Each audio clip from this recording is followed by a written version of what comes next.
Welcome back, folks, for a very quick episode of Leaked that I like to call Rapid Fire Leaked. Now, I already talked about the T92 Light Tank and how overpowered it is. It's super overpowered. But I never did an actual leak episode covering and analyzing this vehicle fully and deeply. So today we'll take a closer look at the T92, a premium Tier 7 American light tank.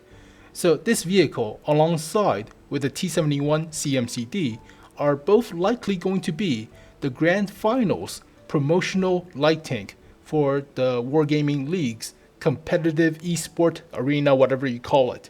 So it's like the Panzer M41 Black Bulldog or the AMX 1357 for the year prior. So this vehicle is going to come with a logo, walking advertisement, but you probably will skim mod it to remove the logo. So yeah, it's worth, because this vehicle is super OP. Now, it's kinda balanced, quote unquote, because light tanks do require a high skill cap, and once you master light tanks, this vehicle is super OP. But if you do not master the game mechanics and the learning curve for light tanks, you get squashed pretty quickly. The same exact example with the Black Bulldog or the AMX 1357. So you need to know how to play light tanks to make fully use of the OP-ness of these premium light tanks. But they are broken once you do, so they are very broken. But what is a T92 light tank? The T92 was designed as the replacement for the Walker Bulldog, but it was never implemented because it wasn't amphibious. So the Americans were looking at the Russians, and it was Vietnam War. So during this time, they were looking at vehicles that could cross water. So they were looking at the Russian PT-76. The PT-76 was amphibious, so yeah, they were jelly. The Americans were jelly. And the T-92 could not cross water, even though it was very light and it could be airdropped. It did not cross water, so this vehicle project was cancelled. But you can take a look at the American light tank progress, starting with the M3 or M5 Stuarts, into the M24 Chaffee, into the Bulldog, the M41 Bulldog, and then into the M551 Sheridan. But there are no more light tanks afterwards, because the roles of light tanks were occupied by either attack helicopters, so helicopter support or scout, or the infantry fighting vehicles, so mechanized infantry troops with infantry carriers such as the M113 or the M2 Bradley. So no more need of light tanks anymore. But that's the evolution evolution of light tanks. So oh well. But this vehicle looks a lot like a smaller version of a Batchat, because the engine is at the front with the crew at the back. So they like the design proposal for this vehicle because it increased the survivability of the crews with the engine at the front, so take more hits.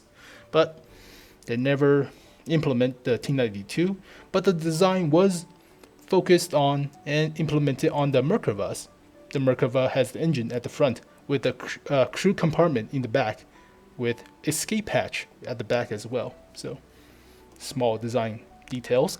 But here is a comparison between the T92 and the Walker Bulldog. So you can see that the profile of the T92 is super small. It's a very sneaky light tank. And here is the dudes for scale comparison, as well as the AMX 13105. That looks like 105mm on an AMX 13. That's OP. But you know the gist of the size of the vehicle. So it's a small vehicle. But here are the stats of this tank.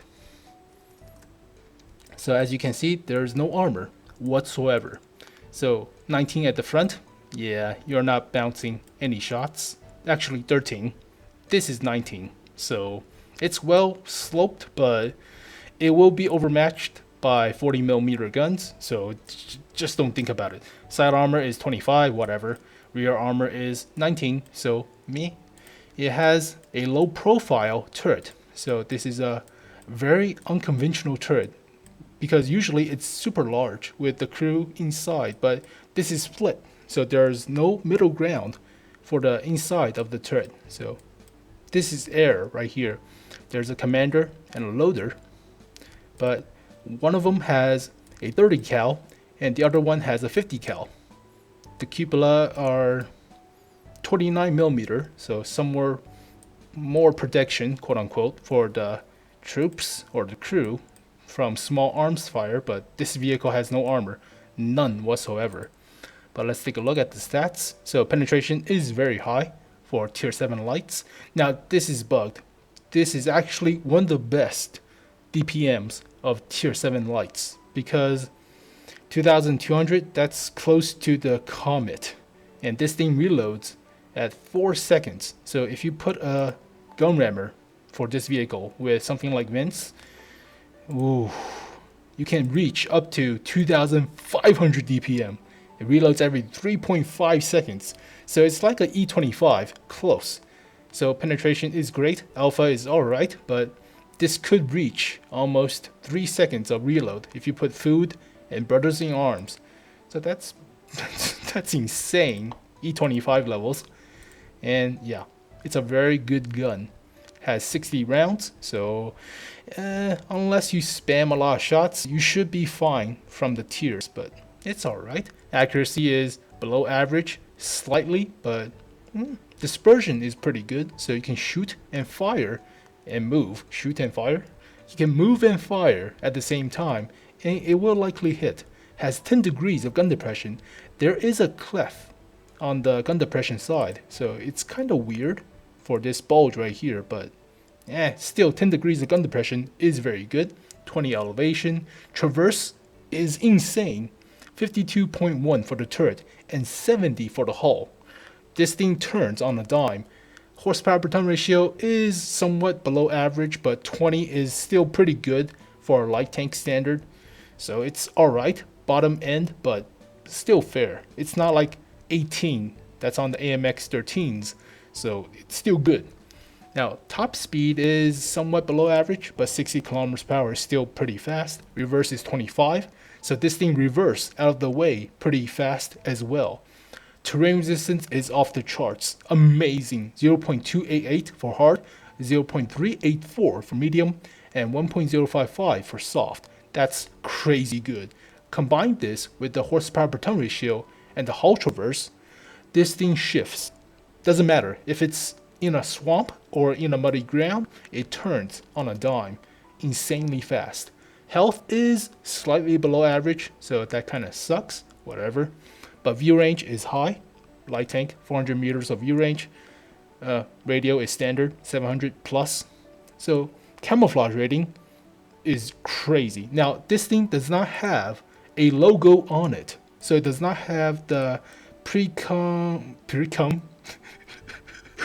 the prepackaged logo that comes with the vehicle, like the Black Bulldog or the AMX 1357, which gives those vehicles a camouflage boost. But if it's already there, let's take a look at the Black Bulldog. But the Black Bulldog has a camouflage boost compared to the normal Bulldogs. So as you can see, 24.9, but let's take a look at the actual Bulldog. Really? That's surprising. I thought this has the camouflage boost from, oh, it's not the actual, I'm sorry. It's not the actual Black Bulldog. There it is, the Grand Finals. Aha, there it is. So as you can see, the Grand Finals Black Bulldog has a camouflage boost compared to the normal Bulldog because the black paint, whatever. Same goes for the AMX 1357. Now with the T92, it already has a 32% camouflage rating. That's insane. But combine that with the logo thing from the Wargaming League's logo department, that's even better. That's like 35%. So let's take a look at the E25 just to be sure, because the freaking E25s. So compare the E25. Now E25s have 44.1% camouflage boost. So what that means is it reduced the opponent's view range by 44.1%. But with this vehicle, once you have the logo for it, the little Grand Final League's logo thing, it increased the camouflage rating to like 35%. So this thing is getting close to the camouflage rating of a E25. But this thing has the view range, so that's crazy. It's a single shot though, but DPM is not as good as the E25, so it's a lot faster though, a lot faster, doesn't get bogged down. So in the end, it's a light tank. It weighs about 17 tons. It could fit a gun rammer, and it's basically scouting with the E25 that has 25, not the E25's gun depression. It's 10 degrees of gun depression. So in the end, this vehicle is crazy. So here are the final thoughts about the T92 Light Tank. So all premium light tanks are very good. Some are outstanding, so like the Leg Panzer Black Bulldog. So it's no exception for this vehicle. It's amazing, and it's very possible to become the Wargaming League's Grand Finals promo tank, so similar to the AMX 1357 or Leg Panzer Black Bulldog. You have a logo, but the logo logo means you have a camouflage boost, so just skin mod it for the removal of the logo. You still keep the camouflage rating, obviously, but here are the strengths. So all the aspects of the gun, other than the accuracy, are amazing. The mobility is off the charts, terrain resistance is amazing, view range, camouflage rating is crazy. It has slightly low health, so hit points are not that great.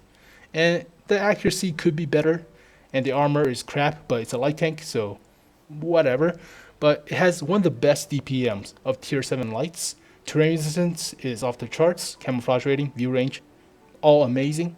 Now, 20 horsepower per ton ratio and 60 kilometers per hour top speed could be better, but you're asking too much based on the strengths of this vehicle. It's insane.